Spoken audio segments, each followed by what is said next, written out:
오순절 후 두 번째 주일에 하나님 우리 아버지와 주 예수님으로부터 오는 은혜와 평강이 여러분들에게 가득하기를 주님의 이름으로 축복합니다.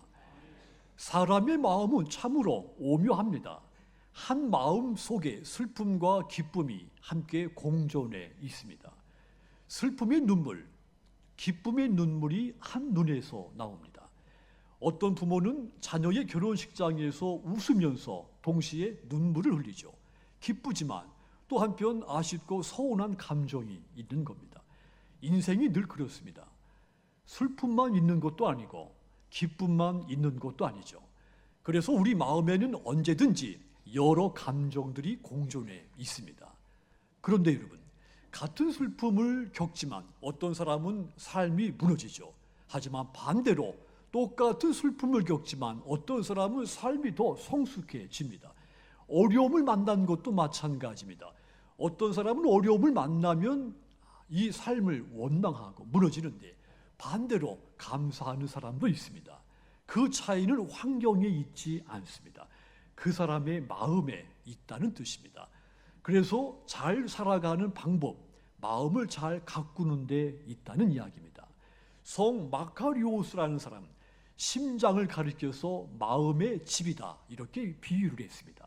마음이 깃든 그곳이 영혼의 지성소라고도 표현했습니다. 그런데 오늘날 많은 사람들이 자기 마음을 돌보지 않습니다.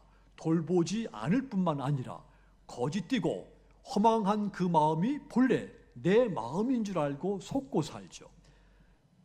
그러다 보니 그럴듯한 말로 허세를 부리게 되고 겉으로 겉모습을 꾸미는 일에 집중을 힘을 쏟게 마련입니다. 그러면서 마음이 점점 병들어 가는 겁니다. 문제는 마음이 병들어 가는데 마음이 병들어 가고 있다는 자각이 없는 것이 문제입니다. 우리 신앙이 이와 같습니다. 신앙이 병들어 가고 있는데 병들어 가고 있다는 것을 자각하지 못할 때 우리의 신앙과 영성은 큰 문제가 되는 겁니다. 열왕기상은 그런 모습을 잘 보여주고 있는 내용입니다.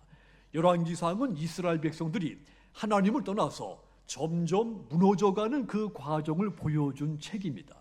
다윗에 이어서 이스라엘의 세 번째 왕이 된 솔로몬, 처음에는 하나님을 향한 순수한 믿음을 가지고 있었습니다. 그런데 세월이 흐르면서 그 신앙이 점점 무뎌지더니 허세를 부리기 시작했습니다. 거칠애를 화려하게 하는 것에 빠지기 시작했습니다. 하나님의 말씀보다 자신의 성공, 화려한 영광을 더 추구하기 시작했습니다. 그러다가 점점 우상 숭배에 깊이 빠지게 됐고 그 결과로 솔로몬의 아들 르호보암 때 이르러서는 이 이스라엘 민족이 선민 이스라엘이 남쪽과 북쪽으로 분열되고 맙니다. 그 이후 북쪽 이스라엘 초대 왕이 된 여로보암은 어떠했을까요? 그는 이스라엘 백성들이 예루살렘으로 예배 드리러 가는 것을 싫어했습니다. 두려워했습니다. 그래서 단과 베델에 금송아지를 세우고는 백성들에게 이렇게 말을 했습니다. 열왕기상 12장 28절 보시면 이에 계획하고 두 금송아지를 만들고 무리에게 말하기를 너희가 다시는 예루살렘에 올라갈 것이 없도다. 이스라엘아, 이는 너희를 애굽 땅에서 인도하여 올린 너희의 신들이다. 백성들에게, 하나님을 섬기는 백성들에게 하나님을 섬기지 말고 우상을 섬기라고 말한 것입니다. 그 이후 이 북왕국 이스라엘이 어떻게 됩니까? 열왕기상 14장에서 16장까지 내용을 보면 나라가 점점 병들어가기 시작합니다.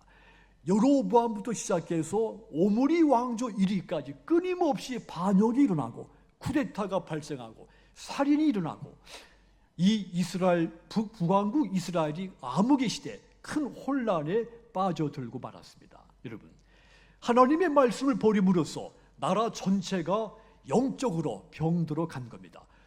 그런데 더 큰 문제는 그 영적으로 신앙이 병들어 가고 있는 그 상태를 왕과 관리들과 백성들이 자각하지 못했다고 하는 점입니다. 마치 중병에 걸렸는데 그 증세를 자각하지 못한 환자와 같이 돼버린 겁니다. 바로 그때 하나님은 이 백성들을 돌이키시기 위해서 엘리야 선지자를 그들에게 보내셨습니다. 하나님께 이 소명을 받은 이 엘리야가 이제 아합 왕 앞에 서서 담대하게 하나님으로부터 받은 말씀을 선포를 했죠. 그 말씀이 열왕기상 17장 1절입니다. 여기 보면 엘리야가 살아계신 하나님을 두고 맹세하면서 선포하죠. 내 말이 있기 전까지 수년 동안 비도 내리지 않고 이슬도 내리지 않을 것이다 선포한 것입니다. 하지만 아합은 이 하나님이 보내신 이 말씀을, 경고를 받아들이지 않았습니다. 그러자 하나님이 엘리야를 통해 말씀하신 대로 이스라엘 땅에 비도 이슬도 내리지 않게 해서 큰 가뭄이 찾아오게 만들었습니다. 하나님은 엘리야를 그릿 시냇가로 인도했고 엘리야는 그곳에서 하나님의 보호를 받으며 지내게 된 겁니다. 그런데 시간이 흐르자 그릿 시냇가의 물마저 바짝 말라버리고 맙니다. 그리고 그 가뭄 때문에 오늘 본문에 등장하는 사르밧 과부도 큰 어려움을 겪게 된 겁니다. 그때 하나님은 엘리야를 이 사르밧으로 보내셨고 절망 가운데 있었던 이 여인의 삶을 놀랍게 바꾸어 주셨습니다. 오늘 신약의 말씀 누가복음에 등장하는 이 또 다른 여인 나인성의 과부 또한 큰 절망을 겪은 여인이죠. 그녀 또한 예수님을 만나서 삶에 큰 변화가 찾아옵니다. 그렇습니다. 하나님은 두려움, 절망, 슬픔에 있는 백성들 찾아오셔서 그 인생을 변화시키는 분입니다. 그렇다면 여러분, 하나님은 이 여인들을 어떻게 바꾸어 주셨을까요? 그리고 저와 여러분들의 삶을 어떻게 바꾸십니까? 하나님은 사르밧 여인의 두려움을 믿음으로 바꾸어 주셨습니다. 그 변화는 하나님이 엘리야 선지자를 사르밧으로 보내면서 시작이 됐습니다. 열왕기상 17장 9절 보시면 너는 일어나 시돈에 속한 사르밧으로 가서 거기 머물라. 내가 그곳 과부에게 명령하여 네게 음식을 주게 하였다. 엘리야에게 사르밧으로 가서 살라는 것입니다. 하나님이 이 엘리야를 시돈 땅 사르밧으로 보낸 겁니다. 시돈은 이스라엘 땅이 아닙니다. 아합 왕의 왕비 이세벨의 고향이죠.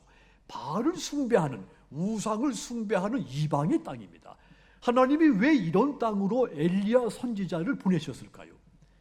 하나님의 말씀에 믿음으로 응답할 한 사람을 찾기 위해서 이 선지자를 이방 땅의 우상의 땅에 보낸 겁니다. 그렇습니다. 하나님은 말씀의 믿음으로 응답할 사람을 찾는 겁니다. 그때도 그랬고 지금도 하나님의 말씀에 응답할 사람을 찾고 계십니다. 이때 엘리야를 통해서 찾은 사람이 누구입니까? 부자가 아니었습니다. 건강한 사람이 아니었습니다. 권력자도 아니었습니다. 남편을 잃은 과부였습니다. 그것도 기근 상태에서 죽음을 기다리는 여인이었습니다. 엘리야가 사르밧에 도착했을 때 나뭇가지로 죽고 있는 이 슬픈 여인을 만나게 된 겁니다. 엘리야가 처음 보는 그녀에게 내게 물과 떡을 달라고 요청을 했죠. 자, 그러자 이 여인 자신이 처해 있는 그 형편을 솔직하게 선지자에게 털어놓기 시작을 하죠. 그게 열왕기상 17장 12절입니다.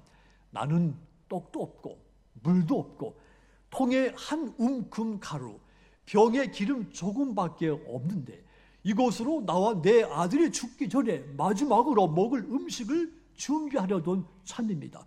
당신에게 줄 것이 내게 없다는 말입니다. 그녀의 말에는 두려움이 가득 차 있었습니다. 두려움이 그녀의 삶을 붙들고 있었던 겁니다. 먹을 것이 떨어질 두려움, 내일을 알 수 없는 두려움, 내 아들을 지켜줄 수 없다는 이 두려움, 죽음이 가까워진 것 같은 두려움, 이 두려움들이 그녀의 삶을 온통 지배하고 있었던 겁니다. 그때 엘리야 선지자가 그녀에게 처음 한 말이 있습니다. 따라합시다. 두려워하지 말라. 가루통은 비어가고 있었습니다. 기름병도 바닥이 드러내고 있었습니다. 죽음이 눈앞에 다가오고 있었습니다. 그런데 하나님이 엘리야를 통해서 두려워하지 말라고 말씀하신 겁니다. 왜 두려워하지 말라고 했습니까? 지금부터는 환경을 바라보지 말고 하나님을 바라보라는 것입니다. 성도 여러분, 두려움은 언제든지 환경을 바라볼 때 생깁니다. 하지만 믿음은 하나님의 말씀, 하나님을 바라보고 하나님의 말씀을 붙잡을 때 믿음은 생깁니다. 하나님이 그녀에게 두려움을 믿음으로 바꾸어 가고 계셨던 겁니다. 그런데 여러분, 하나님의 말씀을 붙드는 것은 결코 쉬운 일이 아닙니다.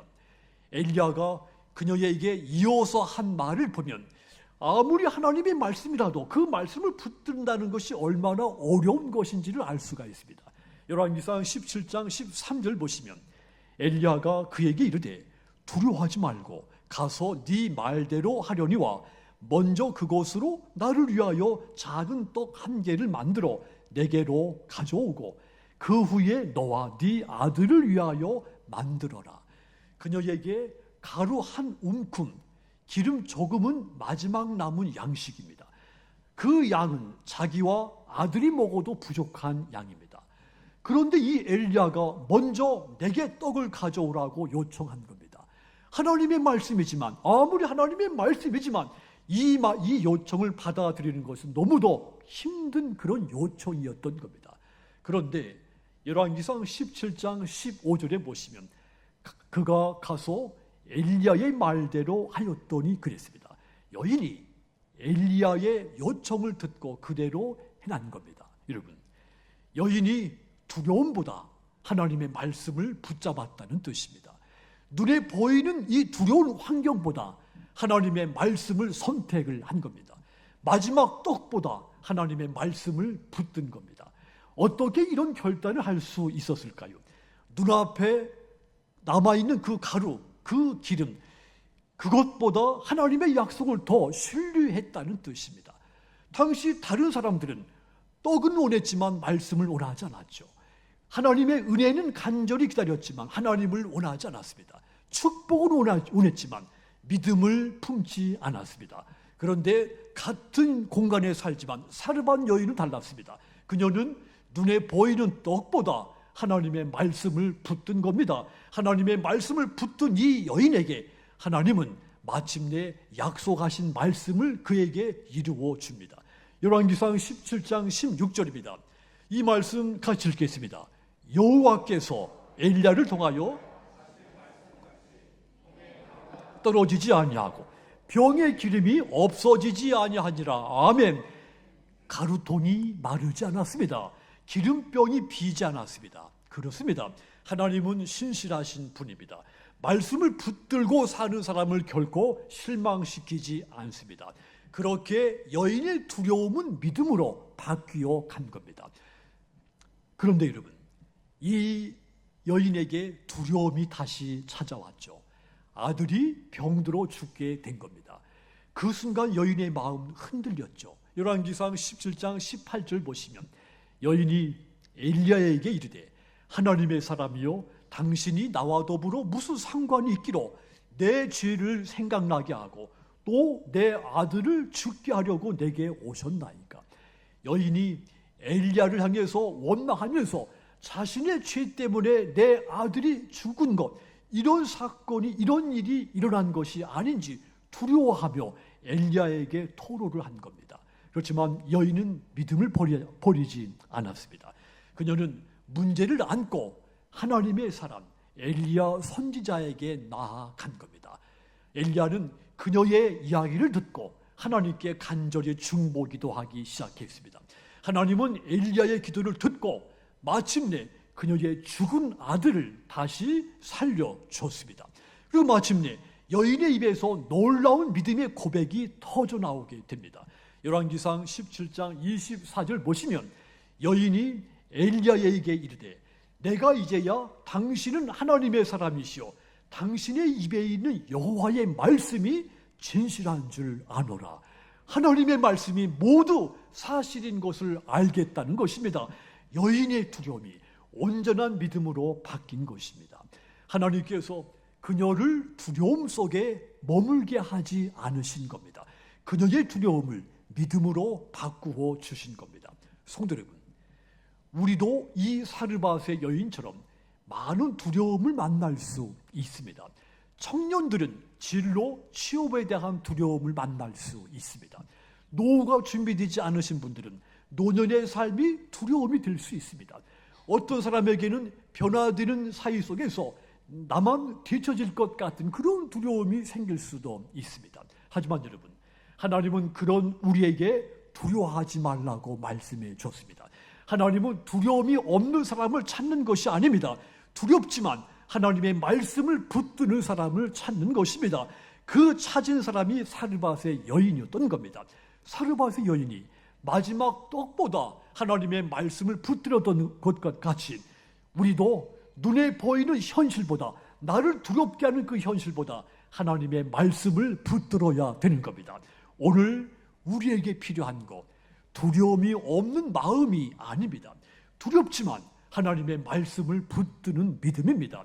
사르밧의 여인을 돌보셨던 하나님, 지금도 살아계십니다. 가루통이 마르지 않게 하셨던 하나님, 기름병이 떨어지지 않게 하셨던 하나님, 죽은 아들을 살리셨던 하나님, 똑같이 지금도 저와 여러분의 삶을 붙들고 계십니다. 그러므로 여러분, 사르밧의 여인처럼 눈에 보이는 두렵게 하는 그런 문제보다 하나님의 말씀을 더 신뢰하고 붙드시기를 바랍니다.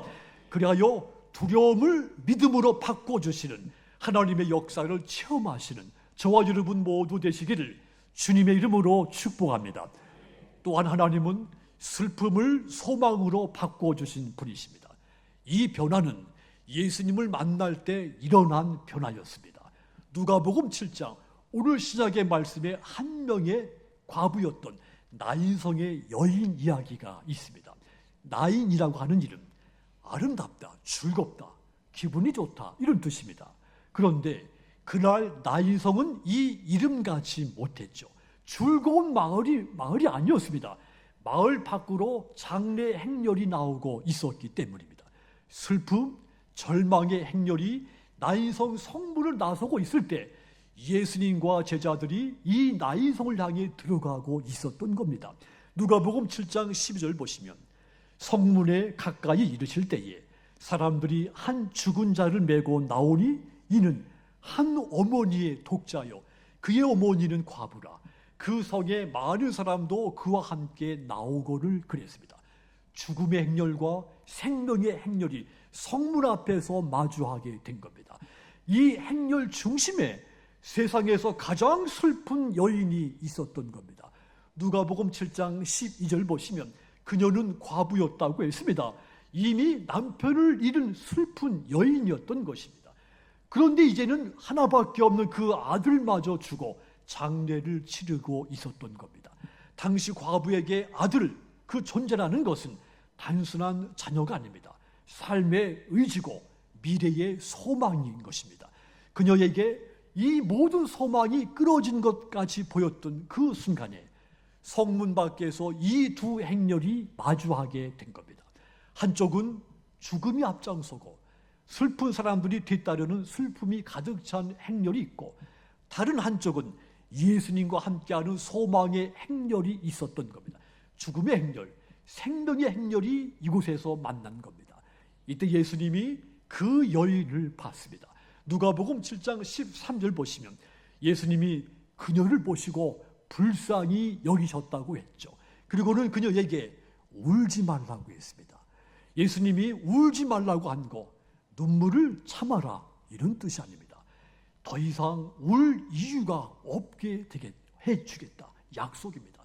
그리고는 그녀의 죽은 아들 관에 손을 대고 이렇게 말씀했죠.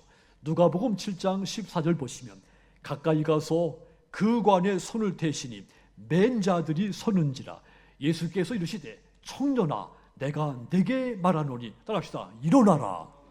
아멘. 청년아 일어나라 했습니다. 그러자 죽었던 청년이 예수님의 말을 듣고 일어났습니다. 죽음이 생명으로 바뀌었습니다. 생명의 예수님이 죽음의 권세를 이기신 겁니다. 그렇습니다. 예수님은 죽음을 이기시고 부활하신 생명의 주님이십니다. 그래서 그분 안에는 언제든지 소망이 있습니다. 이제 여인의 슬픔이 기쁨으로 바뀌었습니다. 여인의 절망이 소망으로 바뀌었습니다.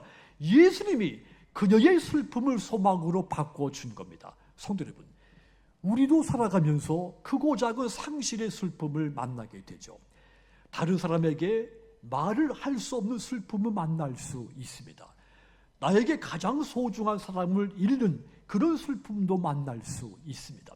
하지만 예수님은 그 슬픈 우리를 외면하지 않습니다. 나인성의 여인에게처럼 반드시 슬픔을 소망으로 바꾸시는 주십니다. 그러므로 여러분, 혹여 내가 지금 슬픔의 행렬 속에 있다고 여겨집니까?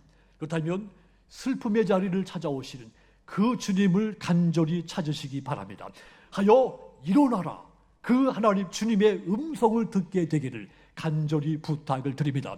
그리하여 나의 슬픔이 소망으로 바뀌고 나의 눈물이 기쁨의 찬송으로 바뀌는 놀라운 역사가 저와 여러분에게 일어나기를 주님의 이름으로 축복합니다.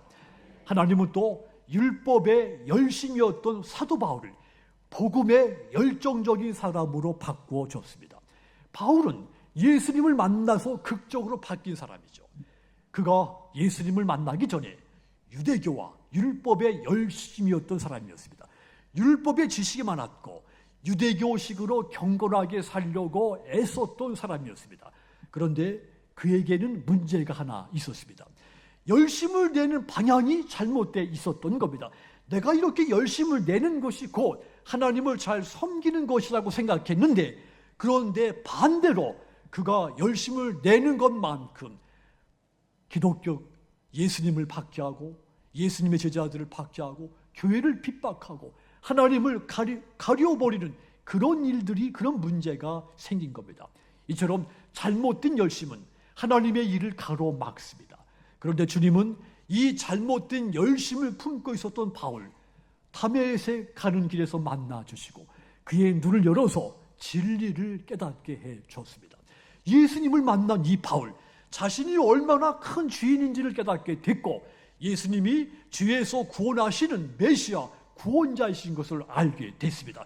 이후 그의 인생이 완전히 바뀌게 됩니다. 저와 여러분에게 찾아온 가장 큰 변화도 이겁니다.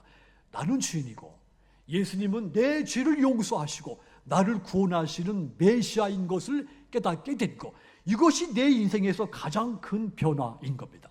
이 사실을 깨달은 바울, 갈라디아서 1장 11절 12절에 보시면, 형제들아 내가 너희에게 알게 하노니 내가 전한 복음은 사람의 뜻을 따라 된 것이 아니다. 이는 내가 사람에게서 받은 것도 아니요 배운 것도 아니요 오직 예수 그리스도의 계시로 말미암은 것이다 했습니다. 내가 전하는 복음, 사람에게서 나온 것도 아니고 예수님이 친히 내게 주신 것을 나는 너희들도 이 사실을 알아야 된다고 선포한 겁니다. 여러분, 그렇습니다. 복음은 바로 예수님이십니다. 그래서 바울은 다른 사람에게 인정받는 것보다 자기가 알게 된 이 예수님의 십자가의 죽음, 부활, 이것을 전파하는 일에 더 열정을 쏟아내기 시작한 겁니다. 사르밧 과부가 떡보다 하나님의 말씀을 더 붙든 것 같이 바울, 세상의 영광보다 복음을 더 붙든 겁니다. 그의 복음에 대한 열정이 있어서 수많은 교회가 생겼고 수많은 사람들이 구원받아서 하나님께 영광을 돌리게 된 겁니다. 사랑하는 여러분, 하나님은 사르밧의 여인의 두려움을 믿음으로 바꾸어 줬습니다. 나인성 과부의 슬픔을 소망으로 바꾸어 줬습니다. 바울의 잘못된 열심을 복음의 열정으로 바꾸어 줬습니다. 그러므로 그 하나님께 여러분의 신앙, 여러분의 삶을, 여러분의 마음을 온전히 맡기시기를 바랍니다. 해서 두려움이 믿음으로, 슬픔이 소망으로, 세속적인 열심이 복음을 위한 거룩한 열정으로 변화되시기를 간절히 부탁드립니다. 그리하여 그런 저와 여러분들을 통해서 하나님을 크게 영화롭게 하게 되기를 주님의 이름으로 축복합니다.